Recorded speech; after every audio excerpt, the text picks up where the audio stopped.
पूरी कमेटी एक तरफ है, सदर मोहतरम अपने बाहर के गुंडा मवालियों को लेकर के अलग एक तरफ खड़ा है तरह। हमारे जो स्टाफ है बेचारे, किसी का 6,000 सैलरी, किसी का 8,000 है, किसी का 10,000 है, और उनको सैलरी नहीं मिल पा रहा है। ये सब नहीं जानते, ये साइन नहीं करेंगे सर अहमद साहब, क्या कि वो लीड नहीं किए, कोई काम करने नहीं दिए, कोई रेजुलेशन नहीं लिए, कोई बड़ा काम का खाका तैयार नहीं किए। 5 करोड़ जो बैंक में है अंजुमन इस्लामिया हॉस्पिटल का, वो 2.5 करोड़ तारिक हुसैन अपने घर में नहीं रखा है। तारिक हुसैन सारा काम करके 1.5 साल में 2.5 करोड़ जनरेट करके बैंक। रांची अंजुमन चुनाव की सुगबुगाहट के साथ ही आरोप प्रत्यारोप का दौर भी शुरू हो गया है। अंजुमन इस्लामिया रांची के महासचिव डॉक्टर तारिक हुसैन ने कहा कि अध्यक्ष मुख्तार अहमद ने गुंडे मवाली के बल पर अंजुमन हॉस्पिटल पर नाजायज कब्जा करने की कोशिश की। वह जेल में इफ्तार भेजने के नाम पर वाउचर में भारी घोटाला कर रहे हैं। जब से उनके घोटाला उजागर हुआ है, वह अनाप शनाप बयानबाजी कर रहे हैं। उक्त बातें अंजुमन मुसाफिर खाना में आयोजित प्रेस कॉन्फ्रेंस में डॉक्टर तारिक हुसैन ने कही। उन्होंने आरोप लगाते हुए कहा कि सदर मुख्तार अहमद अंजुमन इस्लामिया रांची के बायलॉज के विपरीत कार्य कर रहे हैं। वह मनमानी कर अंजुमन के तहसीलदार से बिना हिसाब के नगद लाखों रुपए ले गए हैं। अमला के वरिष्ठ सदस्य शाहिद अख्तर टुकलू ने बताया कि मुख्तार अहमद ने जमीन माफिया से साठ गांठ कर कांटा टोली में मौलाना अंजुमन इस्लामिया का 6 एकड़ जमीन का खेला करवा दिया है। अंजुमन में जकात फंड के नाम पर भी खूब खेला हो रहा है।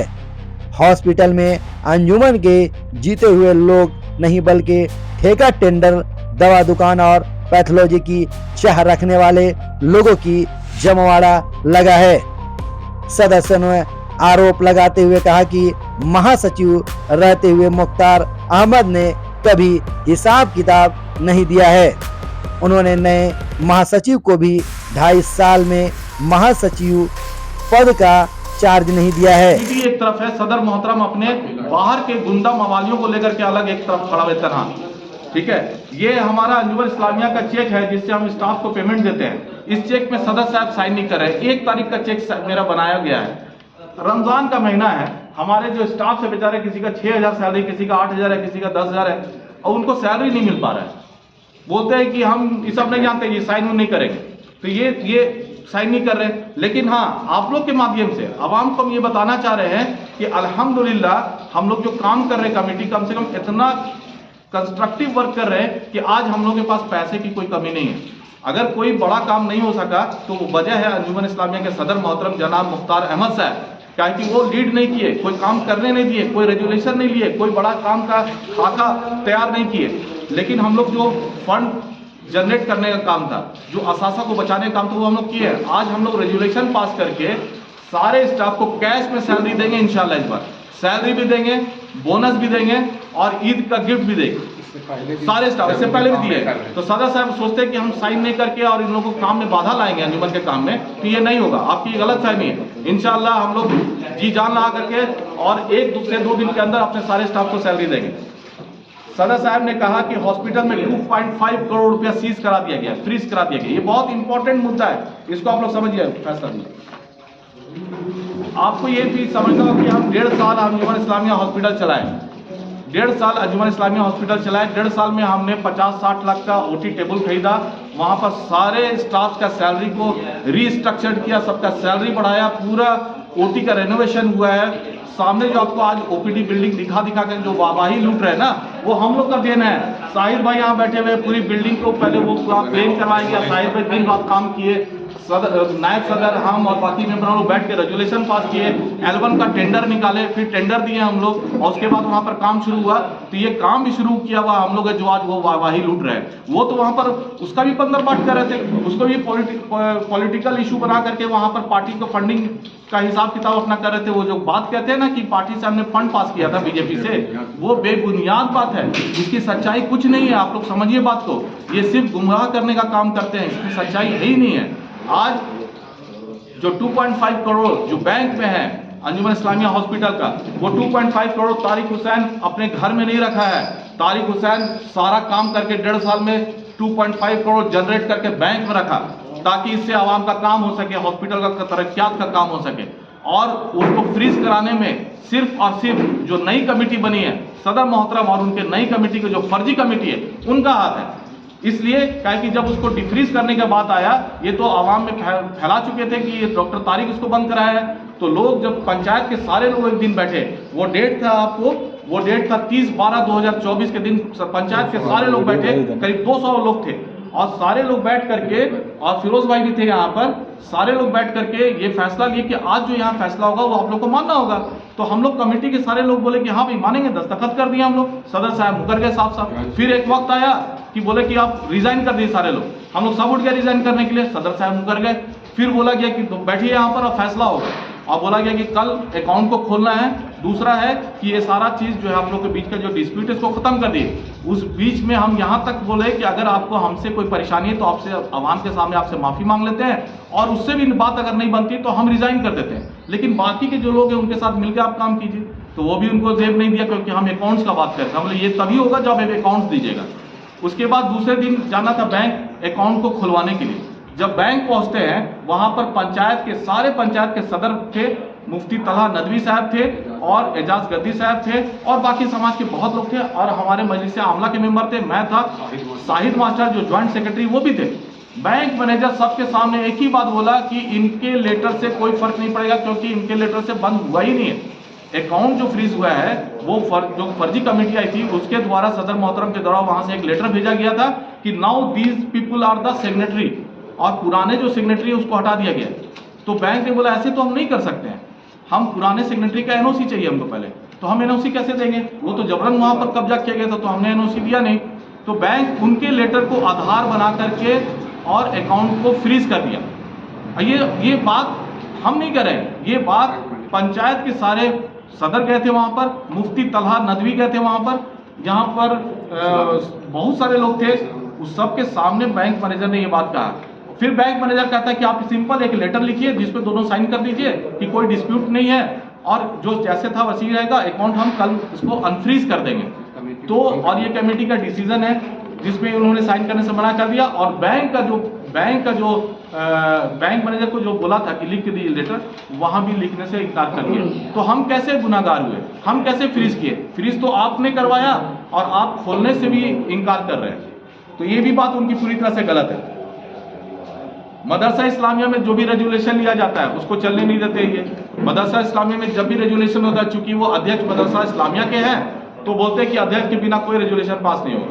तो मदरसा इस्लामिया भी एज इट इज पड़ा, वहां पर हम लोग कोई काम नहीं कर पा रहे हैं। एक तरफ ये बोलते हैं कि जनरल सेक्रेटरी के पास कोई पावर नहीं होता है कि वो पहले भी चुनाव हो रहा था, मुख्तार भाई भी बहुत तरह का चीज, इब्रार भाई में जान लगा के ऐसा है ना, ऐसा कुछ बोल के फिर उसको ये इल्जाम की बात ही नहीं, सबूत की बात है ना। बेचोगे तो रजिस्ट्री हो। एक मिनट सबूत की बात है। आप जाकर के कभी वहाँ मुआयना किए हैं? कभी जाइए, जाकर के फिजिकल मुआयना कीजिए। आज वहाँ जमीन नहीं बचा।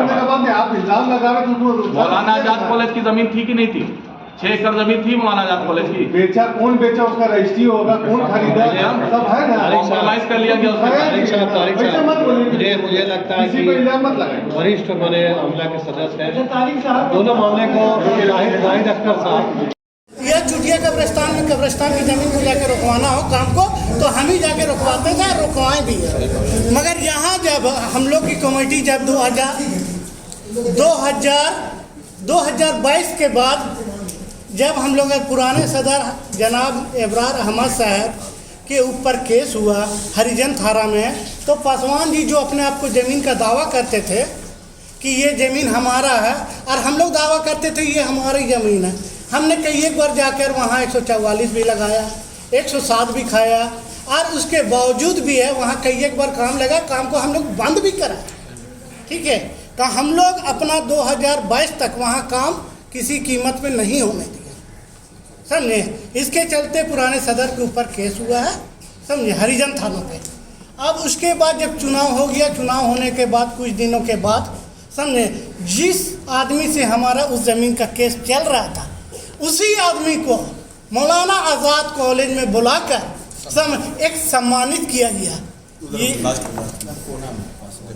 देखिए, यही पासवान साहब मौलाना आज़ाद कॉलेज के ज़मीन को दावा किए कि मेरी ज़मीन है।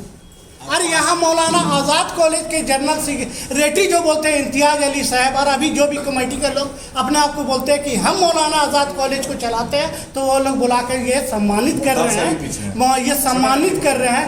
ये कहाँ तक से देखा जाए तो आज के समय में ये ज़मीन सेटलमेंट हो गया है जी, सेटलमेंट हो गया है पार्टिकुलर सिंगल पर्सन से। अब ये आप पार्टिकुलर बोलिए, ये फिर कॉलेज का अभी जो मौजूदा कमेटी अपने आप को बोलता है वो किया, ये अंजुमन इस्लामिया की तरफ से सेटलमेंट होने के नहीं बाद हुआ। किसके पक्ष में किया? देखिए आपके पास सबूत खोज रहे हैं, ये पासवान साहब हैं जो जमीन का दावा करते हैं। जैसे सेटलमेंट हुआ हाँ, तो उसी किसके को- पास किया जमीन? हम बता रहे हैं ना, पासवान जी जो एक जमीन का दावेदार थे, ये जमीन मेरा है, और हम लोग दावेदारी कर रहे थे ये कॉलेज की जमीन है, अंजुमन इस्लामिया की जमीन है, जिसके चलते कई एक बार केस हुआ, और ये कॉलेज का ही लोग बुलाकर इनको और सम्मानित कर रहे हैं। तो इससे क्या अर्थ निकलता है आप ही बताइए शाहिद रहमान साहब, आप ही बताइए ये क्या सब जिसको हम बुला रहे हैं गला मिल रहे हैं, तो इससे तो मेरा कंफर्माइज हो गया, तब नाम गला मिल रहे हैं। एक नंबर, दूसरा नंबर में चुटिया कब्रिस्तान, जिसको जमीन है, जमीन की अभी 13 से पहले ही कुछ करके वो है ना बिक गया था। अब बेचने वाला जो भी लोग था, चाहे हम लोग का अंजुमन का पुराना कमेटी का नाकामयाबी बोलिए कि अपना ज़मीन को नहीं बचा पाया, वो पूरे तरीके से अतिक्रमण हो चुका था, समझे। कुछ ज़मीन बचा हुआ था, एक जगह बड़ा ज़मीन था, मोटा मोटी आपका 55 डिसमिल का ज़मीन, जिस ज़मीन पे हम लोग ड्रोजर चलाए, वहाँ बोर्ड भी लगाए, और उसके बाद उस ज़मीन को बहुत हद तक हम लोग बचा के अभी भी रखे, उस ज़मीन पे काम अभी नहीं हो रहा। बाकी जो किसी में 2 डिसमिल, किसी में 4 डिसमिल, ऐसा ज़मीन जो था वो सेटलमेंट करके वहाँ आज बिल्डिंग बन गया। अब रह गई चुटिया कब्रिस्तान। तो चुटिया कब्रिस्तान की ज़मीन को बार बार वहाँ पर कई एक दावेदार आए और दावा किया, काम भी लगाए, मगर वही शख्स है अंजुमन इस्लामिया रांची पे कि हम सिंगल जा के काम वहाँ को बंद कराए, और आज भी उस जमीन कब्रिस्तान का पड़ती है, कोई बिक्री नहीं, वो कब्जे में है ना। हाँ वो कब्जे पे है, हमारा सरकारी अमीन के द्वारा माफी करके वो आज भी है। कितना? 16 कट्ठा जमीन अभी चुटिया कब्रिस्तान में है।